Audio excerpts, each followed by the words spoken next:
Polda Bengkulu limpahkan 3 tersangka kasus suap PDAM Tirta Hidayah ke Kejaksaan. Polda Bengkulu melalui Subdit Tipidkor Ditreskrimsus melimpahkan 3 tersangka dalam kasus dugaan korupsi penerimaan dan pengelolaan pegawai di Perumda Tirta Hidayah Kota Bengkulu kepada Jaksa Penuntut Umum, JPU. Pelimpahan tersangka dan barang bukti ini dilakukan di Kantor Kejaksaan Negeri, Kejari, Bengkulu, Selasa, 9 Desember 2025. Ketiga tersangka yang dilimpahkan dalam kasus ini adalah SB, yang menjabat sebagai Direktur Perumda Tirta Hidayah, YP, Kepala Bagian Umum Perumda Tirta Hidayah untuk periode April 2022-Juli 2024, dan Kepala Subbagian Water Meter.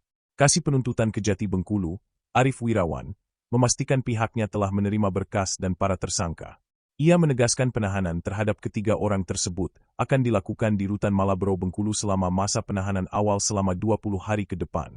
Setelah ini akan segera diproses untuk pelimpahan ke Pengadilan Tipidkor Pengadilan Negeri Bengkulu, ungkap Arif, Selasa, 9 Desember 2025.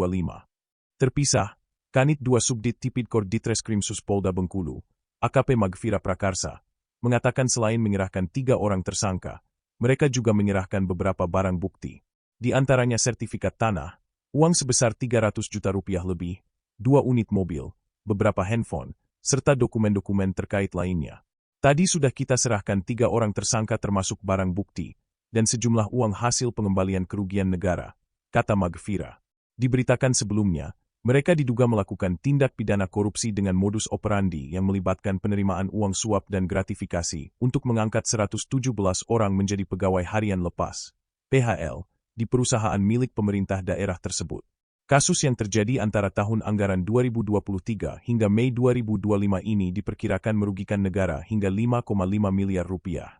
Modus yang dilakukan para tersangka adalah dengan menerima uang suap dari 117 orang yang kemudian mengarah pada penerbitan Surat Perintah Tugas, SPT, untuk mengangkat mereka menjadi PHL.